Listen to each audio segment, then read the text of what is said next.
It's Monday and we're kicking the week off with some crazy updates. There's lots to get into. Here's today's AI news. Not for the first time, ChatGPT 5.4 Pro has solved a 60-year-old mathematics problem, but the real story is how this came about. 23-year-old Liam Price published the proof last week. The problem comes from the late Paul Erdos, the famous mathematician, and concerns primitive sets of whole numbers where no member divides another.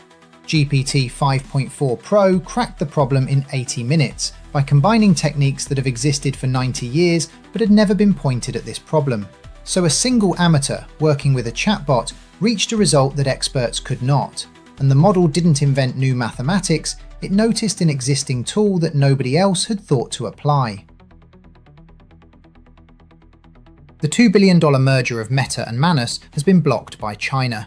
Manus became one of the most talked about agentic AI platforms of the past year, originally founded in China and later restructured as a Singapore-based company. Meta agreed to buy the firm earlier this year for around $2 billion. Beijing's reasoning leans on its updated investment rules. Regulators flagged concern about Chinese AI technology being absorbed by an American giant. The National Development and Reform Commission statement was brief, but the message is anything but subtle. Beijing now treats AI talent flight as a strategic concern, not just a commercial one. Starting in June, every Copilot plan will include a monthly allotment of credits, with paid plans able to purchase more. Consumption is calculated on tokens, input, output, and cached, using the published API rate for each model. Base prices are not changing. The notable removal is fallback. Today, users who burn through premium requests can drop to a cheaper model and keep working. Under the new system, usage is governed by available credits and admin budget controls instead. This is going to upset a lot of users, but the reason for the change is blamed squarely on agents. GitHub says a quick chat and a multi-hour autonomous coding run currently cost the user the same, and the maths no longer works.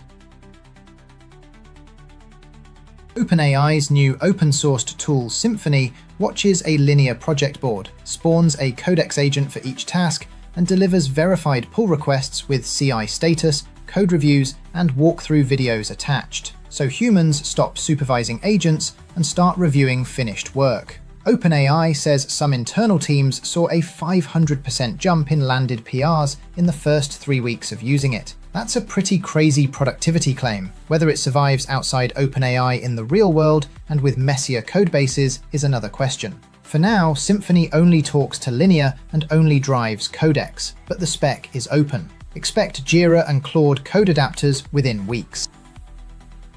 Thank you so much for watching this video to the end. If you can go just one more step and support us by liking and sharing this video, we would really appreciate it.